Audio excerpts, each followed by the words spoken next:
हमारा आप देख सकते हैं government of Puducherry transport department की तरफ से रिक्रूटमेंट है। और ये जो रिक्रूटमेंट है ना, ये रिक्रूटमेंट हमारा है ना जूनियर इंजीनियर की रिक्रूटमेंट है, या इफ़ यू कहे कि असिस्टेंट मोटर व्हीकल इंस्पेक्टर की रिक्रूटमेंट है ना। लेवल 6 की जॉब है। और कितनी पोस्ट है तो 11 पोस्ट है।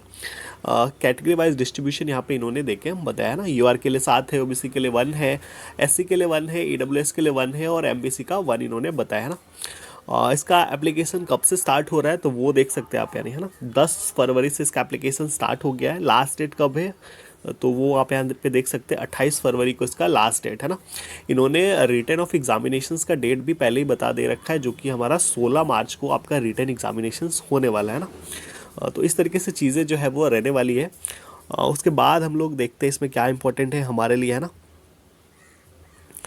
उसके बाद हमारा इम्पोर्टेंट चीज़ें इसमें क्या है, एलिजिबिलिटी क्राइटेरिया है ना। तो एलिजिबिलिटी क्राइटेरिया इन्होंने जो बताया क्वालिफिकेशंस के बारे में, वो इन्होंने बोला कि बैचलर डिग्री है ना, बीटेक इन ऑटोमोबाइल या मैकेनिकल अगर आपके पास है तो आप इस फॉर्म को फिलअप कर सकते हैं। साथ में इन्होंने ड्राइविंग लाइसेंस वगैरह मांगा है ना।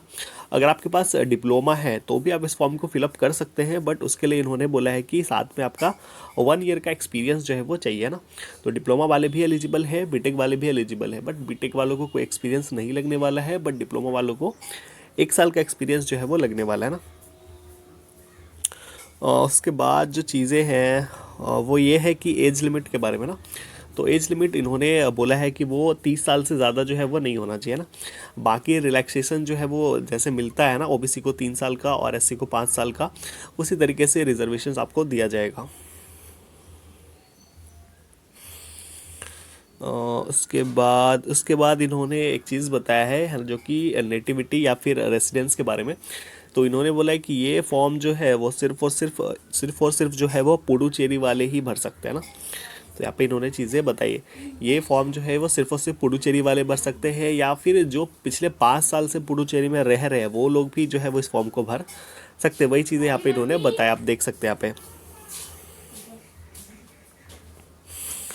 उसके बाद इन्होंने बोला है कि रिटन ऑफ एग्जामिनेशंस किस तरीके से होगा उसके बारे में इन्होंने बोला है कि 2 पेपर्स होंगे, है ना, पेपर 1 और पेपर 2 होंगे।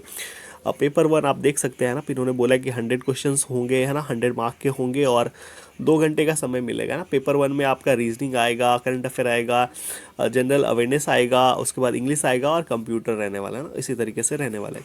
फिर जो पेपर 2 रहने वाला है वो आपका डोमेन सेक्शन से रहने वाला है, जिसमें 100 सवाल होंगे और इसके लिए भी आपको 2 घंटे का समय मिलने वाला है। और वेटेज किस तरीके से रहेगा ना, जो पेपर 1 है उसमें 25% वेटेज और पेपर 2 जो है वो आपका 75% वेटेज जो है वो रहने वाला है ना। मिनिमम क्वालिफाइंग मार्क्स के बारे में इन्होंने बोला है कि आप देख सकते हैं यूआर के लिए 30%, ओबीसी के लिए 25% और एससी के लिए 20% मार्क्स इन्होंने बोला है।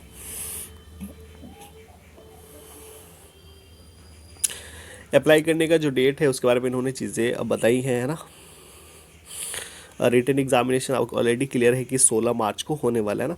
और फोटोग्राफी कैसे अपलोड वगैरह करना है उसकी डिटेल्स यहाँ पे इन्होंने दे रखी है, आप इसको पढ़ सकते हैं ना। किस तरीके से फॉर्म वगैरह भरना है उसके बारे में इन्होंने बताया, इसको भी आप पढ़ सकते हैं। उसके बाद हमारे काम की चीज़ें, ये एज रिलैक्सेशंस के बारे में इन्होंने बताया है कि एक जो हमारा जनरल वाले हैं उनके लिए जो मिनिमम, मतलब कि इससे पहले जो है वो नहीं होना चाहिए ना, 1995 से पहले नहीं होना चाहिए, इसके बाद का चलेगा। मैक्सिमम इन्होंने 2007 का बताया। तो इस तरीके से चीज़ें हैं, आप इसको देख सकते हो और इसको अप्लाई कर सकते हो। जो भी हमारा है ना पुडुचेरी से बिलोंग करते हैं ना, पुडुचेरी से बिलोंग करते हैं वो लोग इस फॉर्म को भर सकते हैं। जेई की रिक्रूटमेंट है और लेवल 6 की जॉब है ना। तो सैलरी भी ठीक ठाक बनेगी, बट अदर स्टेट वाले जो है वो एलिजिबल नहीं है। अगर जो लोग भी